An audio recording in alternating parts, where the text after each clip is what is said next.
Hi guys, welcome to Pinnacle Skill and Management channel. I am Syed Mohammad Ali. Last time हमने एक video बनाई थी interview के ऊपर और उसमें हमने एक क्वेश्चन को डिस्कस किया था, tell me something about yourself. और इस क्वेश्चन के बाद जो है अब हमने ये तय किया है कि हम सीरीज ऑफ इंटरव्यू क्वेश्चंस जो हैं उसके ऊपर वीडियोस बनाएंगे ताकि हमारे वो कोलीग्स जो कि नए अभी निकल रहे हैं और वो अपने मुख्तलिफ किस्म के इंटरव्यूज में इन्वॉल्व होंगे या हमारे एक्सपीरियंस जो साथी हैं वो मुख्तलिफ किस्म के इंटरव्यूज में इन्वॉल्व होते हैं, तो उनको इंटरव्यू के बारे में एक उसकी साइकी के बारे में इंफॉर्मेशन दी जाए। उनको ये बताया जाए कि इंटरव्यू के अंदर किस तरीके से अपने आप को प्रेजेंट किया जाता है और किस तरीके से ट्रिकी और डिफिकल्ट क्वेश्चंस जो आपको महसूस होते हैं उससे किस तरीके से आप अपने आप को सेफली जो है सक्सेसफुली जो है उसको क्लियर करवा सकते हैं। तो आज जो है वो हम एक दूसरे इस सीरीज की दूसरी वीडियो बना रहे हैं और उसका टॉपिक बहुत इंटरेस्टेड है। उसका टॉपिक है इंटरव्यूअर आपसे पूछता है tell me your strength and weaknesses. ये एक ऐसा ट्रिकी क्वेश्चन है जिसमें जब वो वीकनेसेस की बात करता है तो ज्यादातर लोग इसके ऊपर बहुत ज्यादा स्ट्रेस में आ जाते हैं और इस क्वेश्चन को प्रॉपरली हैंडल नहीं कर पाते। इस नतीजे के तौर के ऊपर वो अपने बकिया इंटरव्यू को भी जो है इस तरीके से डिस्ट्रॉय कर देते हैं। उसके अंदर भी सारी जो उनकी तैयारी होती है वो खराब हो जाती है क्योंकि ये एक स्ट्रेसफुल क्वेश्चन है। तो आज हम इस क्वेश्चन के ऊपर बात करेंगे कि ये क्वेश्चन क्या है और क्यों पूछा जाता है। सबसे पहली बात तो आप ये ध्यान में रखें कि उसने आपसे जब पहला सवाल जो इस सीरीज का हमारा पहला जो है प्रोग्राम था जिसमें हमने आपसे शेयर किया था regarding tell me something about yourself कि आपने उसको किस तरीके से हैंडल करना है, वो तमाम चीजें बताने के बाद इस सवाल को पूछने का इंटरव्यूअर का क्या ऑब्जेक्टिव हो सकता है। तो इसके मुख्तलिफ ऑब्जेक्टिव हो सकते हैं। नंबर वन, इंटरव्यूअर आपको एक स्ट्रेसफुल सिचुएशन में लेके जाना चाहता है क्योंकि ये एक ऐसा क्वेश्चन है किसी के बारे में उसके एरिया ऑफ इम्प्रूवमेंट के बारे में जानना जो कि किसी भी शख्स के लिए डिफिकल्ट होता है क्योंकि ऑब्वियसली उसको ये फियर होता है कि कहीं ऐसा ना हो कि मैं कोई ऐसी चीज बता दूं जो मेरे लिए नेगेटिव हो जाए। ये तो कह ही रहा है कि अपना नेगेटिव बताएं, कोई नेगेटिव मैं चीज बताऊं और वो मेरे लिए नेगेटिव हो जाए तो मुझे उसमें फिर जो है वो इंटरव्यू के अंदर मैं क्वालिफाई नहीं कर सकूंगा। तो इसलिए एक नेचुरल स्ट्रेस होता है और इंटरव्यूअर यही चाहता है कि वो आपको एक स्ट्रेस में लेकर जाए और ये देखे कि आपके अंदर कितनी स्ट्रेस बियरिंग पावर है, आप कितने स्ट्रेस को जो है वो कैरी कर सकते हैं। क्योंकि जिस तरह आप जानते हैं कि तमाम जॉब जो कि प्राइवेट ऑर्गेनाइजेशंस में निकलती हैं या इवन गवर्नमेंट ऑर्गेनाइजेशंस में निकलती हैं उनमें एक सर्टेन स्ट्रेस उस जॉब का जरूर होता है, चाहे वो मीडियम लेवल का हो या हायर लेवल का हो। तो वो स्ट्रेस में देखना चाहता है आप किस तरीके से रिएक्ट करते हैं, नंबर एक। नंबर सेकंड में देखना चाहता है कि आप कितने जो है सेल्फ एनालिटिकल है और आप चीजों को किस तरह एनालाइज करते हैं, आपने अपनी पर्सनैलिटी को किस तरीके से एनालाइज किया और आप उसको किस तरीके से किन ग्राउंड के ऊपर जो है वो डेवलप करेंगे, आपके पास क्या प्लान है, आप उसके लिए क्या स्ट्रगल करेंगे, जिससे एक पता चलता है कि एक इंसान जो है वो सेल्फ एनालिसिस भी रखता है और अपने आप को डेवलप करने की भी सलाहियत रखता है। इस क्वेश्चन के ऊपर आपको स्ट्रेस में नहीं आना, टेक इट वेरी नॉर्मल क्योंकि हर इंसान के अंदर जो है प्लस पॉइंट्स भी होते हैं, स्ट्रेंथ्स भी होती हैं और एरिया ऑफ इंप्रूवमेंट जो होते हैं। ये एक नेचुरल सी बात है, जो आपका शख्स इंटरव्यू ले रहा है उसके भी कुछ एरिया ऑफ इंप्रूवमेंट होंगे और कुछ स्ट्रेंथ होंगी, ठीक है। तो ये पर्सनैलिटी इसी तरीके से जो है एम्बेडेड पर्सनैलिटीज होती है ह्यूमंस की। तो आप उसको कहें well sir it's a very good question, I analyse myself and found some area of improvement जो मैं आपसे डिस्कस करना चाहूंगा। अच्छा, अब आपने यहाँ पर इस बात के ऊपर मोहतात होना है कि देखिए आपकी शख्सियत में दो किस्म के एरिया ऑफ इम्प्रूवमेंट है। नंबर एक एरिया ऑफ इम्प्रूवमेंट जो है वो आपकी पर्सनैलिटी से रिलेटेड है। मसलन रात को देर से सोना, मसलन सुबह देर से उठना, मसलन सर्टेन सिचुएशंस के अंदर इमोशनल हो जाना, मसलन समटाइम्स ऐसी चीजों के ऊपर स्टेटमेंट दे देना, गलत स्टेटमेंट दे देना जहां पर आपको जरूरत पड़ती है। तो ये वो तमाम ट्रेड्स हैं जो आपकी पर्सनैलिटी का पार्ट है। तो आपने नंबर 1 अपनी पर्सनैलिटी रिलेटेड कोई भी नेगेटिव उससे शेयर नहीं करना है। ये तो था पहला पार्ट जो है आपकी पर्सनैलिटी का। सेकंड पार्ट आपकी पर्सनैलिटी का जो है वो है आपका प्रोफेशनल एरिया, प्रोफेशनल स्किल्स जिसके अंदर आती है। इस एरा के अंदर आप चीजों को शेयर करें ताकि आप जब चीजों को शेयर करें तो उसके साथ ही उसको एक प्लान भी दें कि आप इस एरा को डेवलप करने के लिए क्या कर रहे हैं, ताकि उसको ये पता चले कि आप एक पॉजिटिव एंड प्रोग्रेसिव थॉट के इंसान है। आपके अंदर अगर कोई कमी है तो आप उसको जानते हैं और आपके पास सर्टेन प्लान है, आप उसको दूर कर रहे हैं। So that will leave a better impression and that area of improvement will not be considered as a negative one, rather it will be considered a positive one कि you know where you have to। Clear होगी बात आपको? तो इस चीज को आपने ध्यान में रखना है कि एरिया ऑफ इंप्रूवमेंट के ऊपर आपने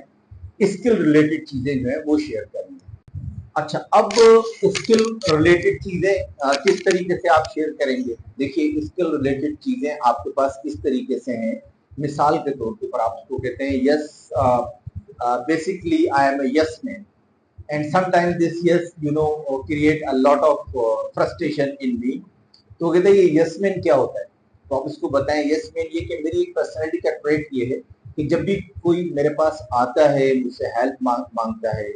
मेरे दोस्त हों, मेरे पियर्स हों, मेरे रिलेटिव हों, कोई भी हो, जो शख्स अगर मुझसे कोई हेल्प मांगता है और मैं समझता हूँ कि मैं उसकी हेल्प कर सकता हूँ, तो मैं उससे इमीडिएटली यस कह देता हूँ। जब भी वो मुझसे किसी चीज के लिए कहता है, मैं कहता हूँ yes I am ready for that.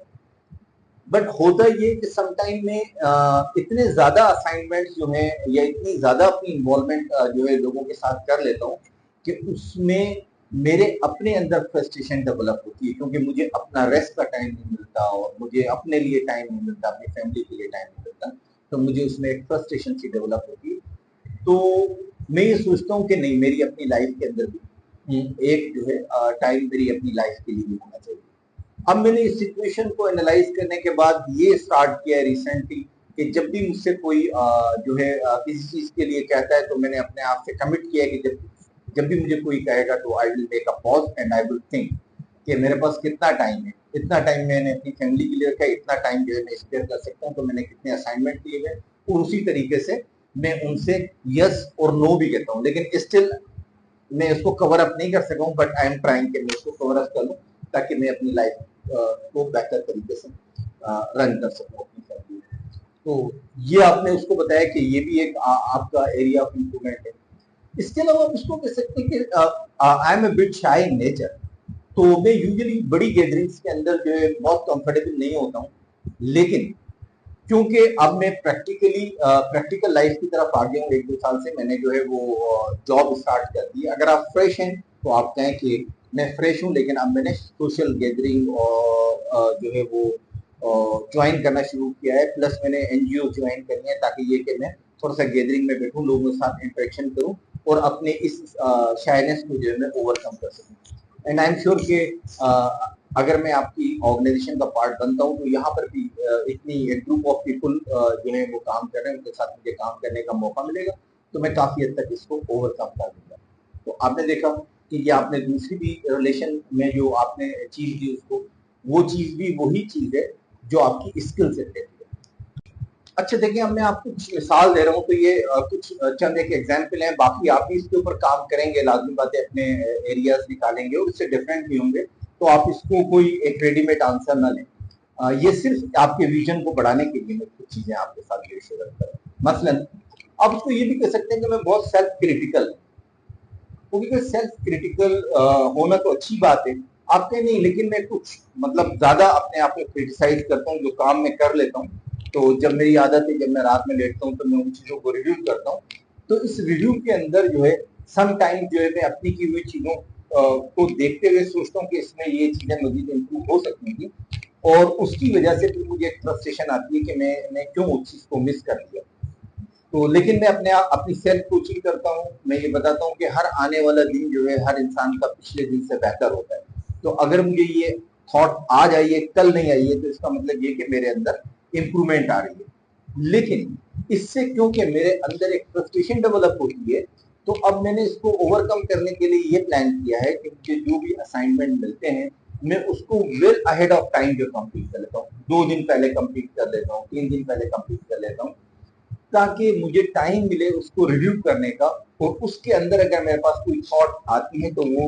उसमें मैं इनकॉर्पोरेट कर सकूं, और उसके बाद मैं अपने आप को भी मुतमईन कर सकूं।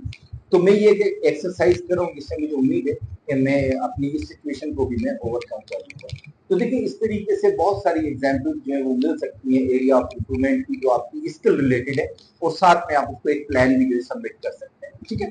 तो इस तरीके से आप उसको जो है, जो एक ट्रिकी क्वेश्चन था जहां पर आप फंस रहे थे आकर, वहां से आप अपने आप को सेफली जो है वो निकाल लेते हैं। अब आपका दूसरा एरा आया, जो कि आपका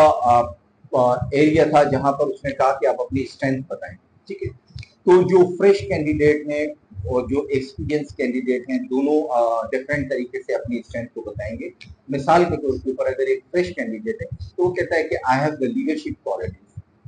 तो अब लाजमी सी बात है, एक आप बात याद रखिएगा, जब आप स्ट्रेंथ बताएंगे तो आपको यकीनी सी बात है कि उसके सपोर्ट के अंदर कोई ना कोई एविडेंस या कोई ना कोई चीज सपोर्ट लगानी होगी। अदरवाइज इंटरव्यू में तो बैठ के लोग बड़ी बड़ी बातें करते हैं कि मैं लीडरशिप भी है मेरी, और मैं बहुत और फलाना भी हूँ, और मैं बहुत ये भी हूँ, लेकिन जब उसके सपोर्ट में आप कोई चीज नहीं देते तो वो सिर्फ इंटरव्यू उसको एक स्टेटमेंट कंसिडर कर लेता है। लेकिन जब आप उसकी सपोर्ट देते हैं तो उससे उसका कॉन्फिडेंस जो है इस चीज से बिल्ड होता है कि जो आप स्टेटमेंट दे रहे हैं इसको आपने वाकई प्रैक्टिस किया है और आप एक लॉजिकल स्टेटमेंट दे रहे हो, राइट।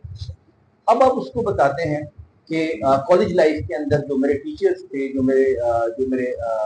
टीचर्स थे, वो मुझे मुख्तलिफ किस्म के असाइनमेंट में जो है वो इन्वॉल्व करते थे। मसलन जैसे डिबेटिंग सोसाइटी के अंदर भी जो टीम बनती थी, तो मेरे टीचर मुझसे कहते थे कि आप इसको कोऑर्डिनेट करेंगे टीम के साथ, और फिर मुझे उसका फीडबैक देंगे, और फिर मैं सेशन करूंगा, और फिर मुझे उसके आप फीडबैक दिया करेंगे। या इस तरीके से जो दूसरी सोसाइटीज थी, साइंटिफिक सोसाइटी थी, उसके अंदर भी मुझे कोऑर्डिनेट करवाते थे, स्पोर्ट्स की थी उसमें भी मुझे कोऑर्डिनेट करवाते थे। और उसका मेन रीजन ये था कि मैं जब अपने कोलीग्स के साथ जो इंटरेक्ट करता था, तो मैं उनके मैक्सिमम क्वेश्चंस को कोशिश करके वहीं पर रिजॉल्व कर दिया करता था, और वो क्वेश्चन बजाय इससे कि वो मेरे सीनियर के पास जाए और वो उस पर अपना टाइम लगाएं, मैं कोशिश करके उन क्वेश्चंस को वहां पे रिजॉल्व किया करता था, जिससे मेरे सीनियर्स को एक सपोर्ट मिलती थी और उनका टाइम बचता था। तो इस तरीके से जब वो मुझे मुख्तलिफ किस्म की चीज़ों में इन्वॉल्व करते थे, तो ये जो है इससे मुझे ये अंदाजा हुआ कि मैं सक्सेसफुली बहुत सारी चीज़ों को एट ए टाइम भी यूज कर सकता हूँ। मेरी मैनेजमेंट क्वालिटीज के अंदर एक ऐसी क्वालिटी है जिसको मैं आपसे यकीनन कहना चाहूंगा, मेरा problem solving attitude, this is my strength. Usually जिस तरीके से मैंने आपसे कहा कि जिस सब्जेक्ट को या जिस चीज को मुझे रेस्पॉन्सिबिलिटी में दिया जाता है, तो मेरी ये आदत है कि मैं उस चीज के बारे में डिफरेंट बुक्स से, डिफरेंट नेट के एरियाज से चीजें निकालता हूँ, उसके बारे में पढ़ता हूँ, ताकि जब उस टीम के लोग जो हैं वो मुझसे इंटरेक्ट करें और अपनी चीजों के बारे में डिस्कस करें, तो मैं उनको एक बेहतर डायरेक्शन दे सकूँ। इस तरीके से उनके अपने कुछ टीम के मसाइल आए, कुछ आपस में जो है जो एडमिनिस्ट्रेटिव मसाइल आए, तो उसके अंदर मैं उनको एक बेहतर गाइडलाइन देके उस ऑपरेशन को बेहतर तरीके से स्मूथ कर सकूं। तो ये भी मेरी एक बहुत जो है स्ट्रेंथ है कि मैं जो है लीडरशिप के साथ साथ जो है इस स्ट्रेंथ को भी अपनी एक्नॉलेज करता हूँ। इसके अलावा मैं एक और मेरी बहुत जो है पॉजिटिव बात है, और वो ये है कि मैं बेहतरीन तरीके से अपने आप को एकोमोडेट कर लेता हूँ। तो आप ये कहें कि I am a flexible person. मेरी इस फ्लेक्सिबल पर्सनालिटी से बेनिफिट ये होता है कि जिस एनवायरनमेंट में मैं जाऊं, जिस सोसाइटी में मेरे टीचर मुझे भेजते थे, वहां के लोगों के साथ मैं जल्दी मिक्सअप हो जाता था, और उनके साथ में बहुत जल्दी जो है एक अपना इंटरपर्सनल रिलेशनशिप बिल्ड कर लेता था। इस तरह उनका कॉन्फिडेंस मेरे ऊपर आता था, वो अपनी चीजें बहुत पॉजिटिवली मेरे साथ शेयर करते थे, और मेरा प्रोडक्टिविटी का लेवल इंक्रीज हो जाता था। तो इसी तरीके से आप जो एक्सपीरियंस लोग हैं वो अपने एक्सपीरियंस के हिसाब से मिसालें दे रहे होंगे। ठीक है कि मेरी जो लोग थे, जो मेरे बॉस थे, वो मुझे डिफरेंट टाइम के अंदर जब वो अवेलेबल नहीं होते थे तो मुझे रिस्पॉन्सिबिलिटी दिया करते थे कि मैं टीम को लीड करूं, उनको रिपोर्ट करूं, और फिर वो मुझे डायरेक्शन दिया करते थे। या मैंने जो उनकी लड़कों की प्रॉब्लम सॉल्व होती थी मैं अपने मैनेजर को बताता था। ये वो लोग भी इस चीज को लेके जा सकते हैं जिनका नॉन मैनेजरियल एक्सपीरियंस है और वो मैनेजरशिप के लिए जा रहे हैं, तो वहां पर ये बता सकते हैं कि मैं ऑलरेडी इनडायरेक्टली अपने बॉस को हेल्प आउट कर रहा था इस ऑपरेशन को मैनेज करने के लिए। ठीक है, इसी तरीके से जो है जो एक्सपीरियंस लोग हैं वो अपनी अचीवमेंट्स बता सकते हैं, जो उनकी अचीवमेंट्स थी, जो उन्होंने डिफरेंट कोऑर्डिनेशन करी अपनी टीम के अंदर, जो डिफरेंट स्ट्रैटेजीज उन्होंने अप्लाई करी जिसमें कामयाबी उनको हुई, और उसमें जो प्रॉब्लम्स राइज हुई उन प्रॉब्लम को उन्होंने जिस तरीके से रिजॉल्व किया उस इशू को, वो आप अपने एक्सपीरियंस कैंडिडेट अपने हिसाब से जो है अपने इंटरव्यू को बता सकते हैं। तो दोनों फ्रेश अपने पॉइंट ऑफ व्यू से चीजों को बताएंगे और एक्सपीरियंस कैंडिडेट जो है वो अपने पॉइंट ऑफ व्यू से जो है वो इंटरव्यू को बताएंगे। ठीक है, इस तरीके से मैंने फ्लेक्सिबिलिटी की जब बात करी कि आप फ्लेक्सिबल हैं, तो जो जो इनएक्सपीरियंस कैंडिडेट हो जाएगा कि इस तरह मैं अपने आप को आपकी एनवायरनमेंट में जल्दी एडजस्ट कर लूंगा, और जो एक्सपीरियंस कैंडिडेट वो बताएगा कि मैं ऑलरेडी इस तरीके से कई जगहों के ऊपर मैंने जो है अपने आप को एडजस्ट किया जिससे मैंने एक अर्ली प्रोडक्टिविटी दी, और जो एक्सपेक्टेशन थी मेरे सीनियर की उससे पहले जो है मैंने उनको प्रोडक्टिविटी स्टार्ट कर दी। तो आई एम श्योर कि इस अच्छी इन्वायरमेंट में भी अगर मैं आऊंगा तो मैं अपने आप को बहुत अच्छे तरीके से जो है वो एडजस्ट कर लूंगा। ठीक है गाइस, होप के इस आज के इस वीडियो के अंदर आपने जरूर कुछ पॉजिटिव चीजें लर्न की होंगी, और अगर आपने पॉजिटिव चीजें लर्न की हैं तो मैं आपसे ये कहूंगा कि प्लीज हमारी वीडियो को आप अपने जूनियर पुलिस तक भी पहुंचाएं, अपने पैरेलल पुलिस तक भी पहुंचाएं, उन स्टूडेंट्स तक जरूर पहुंचाएं जो आने वाले वक्त में एक आध साल के अंदर प्रैक्टिकली अपने करियर की तरफ मूव करना चाह रहे हैं, ताकि वो आज से अपने विजन को ब्रॉड करना शुरू करें और इंटरव्यू फियर उनके अंदर से जो वो निकलना शुरू। तो हमारी वीडियो को ज्यादा से ज्यादा शेयर करें और हमारे चैनल को लाइक करें, और नेक्स्ट वीडियो में आपसे मुलाकात होगी एक नए टॉपिक के साथ। Till that time, goodbye, thank you very much.